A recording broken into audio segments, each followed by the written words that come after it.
இது நம் நம்பிக்கையின் நேரம். நீதிமொழிகள் 15ஆம் அதிகாரம் 29ஆம் வசனம். துன்மார்க்கருக்கு கர்த்தர் தூரமாயிருக்கிறார், நீதிமான்களின் ஜெபத்தையோ கேட்கிறார். இங்கே நீதிமான்கள் ஜெபிக்கும் பொழுது கர்த்தர் அதை கேட்கிறார் என்று சொல்லி இருக்கிறார்.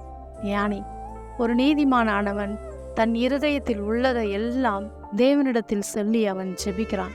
அவன் பார்க்கிற காரியங்கள், அவனை வேதனைப்படுத்துகிற காரியங்கள், அவனை துக்கப்படுத்துகிற காரியங்கள், இப்பொழுது பூமியிலே நடந்து கொண்டிருக்கிற அவன் கலங்கி கொண்டு தேவனிடத்தில் சொல்லுகிற காரியங்கள் எல்லாவற்றையும் தேவன் கேட்கிறார்.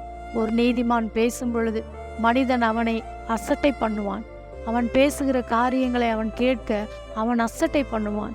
ஆனால் இந்த வானத்தையும் பூமியையும் படைத்த ஒரு தேவன், அவர்தான் மெய்யான தெய்வம். அவர்தான் நீதிமான்களின் செபத்தை கேட்கிறவர். நீதிமானை ஒரு நாளும் அவர் அசட்டை பண்ண மாட்டார். God bless you.